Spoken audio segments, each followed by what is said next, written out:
Heading मार दो hire purchase system.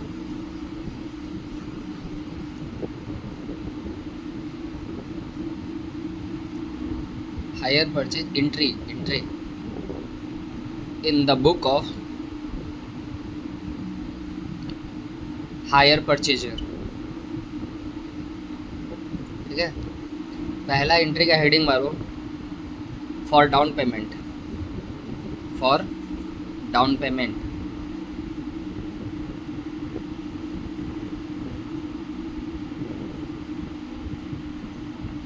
General entry लिखो एसेट्स अकाउंट डेबिट, उसके नीचे हाँ लिखो assets account debit to cash account. Slash देखिए कैश की जगह बैंक, कैश या बैंक कुछ भी लिख सकते हो। ठीक है, 2 नंबर एंट्री लिखो for installment due. For installment due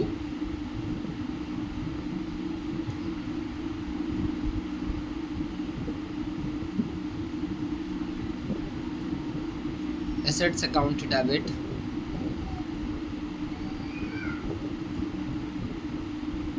account debit interest account debit interest account debit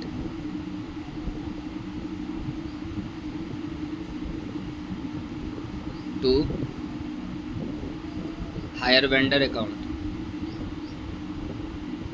hire vendor VENDOR DOR। ठीक है, ये इंटरेस्ट ड्यू का हो गया। थर्ड लिखो फॉर पेमेंट ऑफ इंस्टॉलमेंट।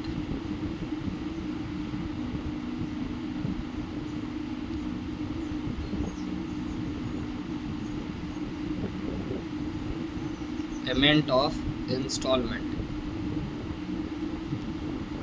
अब देखो पिछला एंट्री में इंस्टॉलमेंट ड्यू था, इसको ऐसे सोचो अगर इंस्टॉलमेंट तुम पेमेंट नहीं करते हो, तुम भाग जाते हो, सिंपल सा बात समझो। ठीक है, तुम्हारा कोई कॉन्टैक्ट नहीं, सामान लेकर भाग गए, तो ये पैसा किसको देना पड़ेगा? दुकानदार को देना पड़ेगा, क्योंकि बैंक के थ्रू पेमेंट तो हो चुका है भाई। ठीक है, तो इस समय पैसा फिर कौन भरेगा?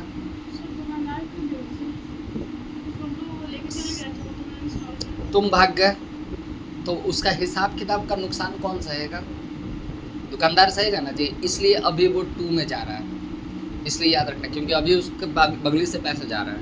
ठीक है, अब इंस्टॉलमेंट क्यों ऐसा हुआ? क्योंकि अब इंस्टॉलमेंट पेमेंट नहीं हुआ, अब इंस्टॉलमेंट पेमेंट हो रहा है। थर्ड एंट्री, जब इंस्टॉलमेंट पेमेंट होगा तो वेंडर के पास पैसा आएगा, आएगा ना जी। लिखो hire vendor account debit, hire vendor account debit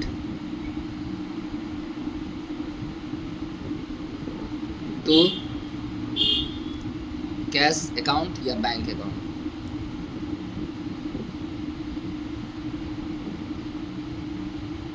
ठीक है, आज के टाइम में बैंक अकाउंट का थ्रू पैसा होता है। कैश दोगे तो तुम्हारा वाला हाल होगा जो मानने से इनकार कर दिया या जो भी झूठ बोल दिया। ठीक है, फोर्थ एंट्री लिखो फॉर डेप्रिशिएशन। अब भाई गुड्स खरीदे हो तो डेप्रिशिएशन तो लगेगा ही। ठीक है, DEPRECIATION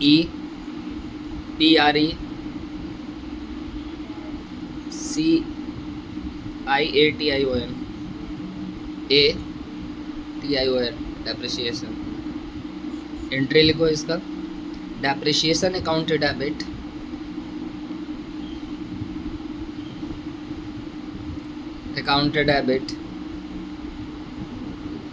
टू एसेट्स अकाउंट।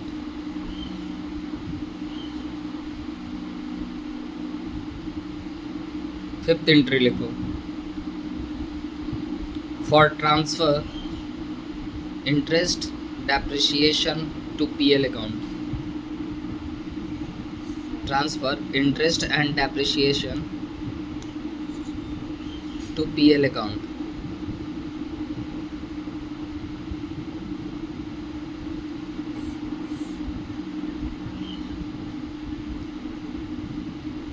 ठीक है, PL account debit,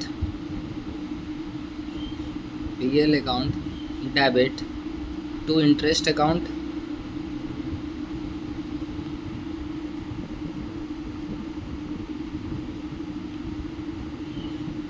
to depreciation account.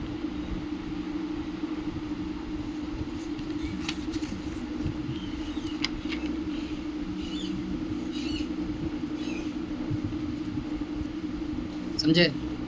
तो यही मेरा किसके बुक में, हायर परचेजर के बुक में यही मेरा जनरल एंट्री होता है, ठीक है।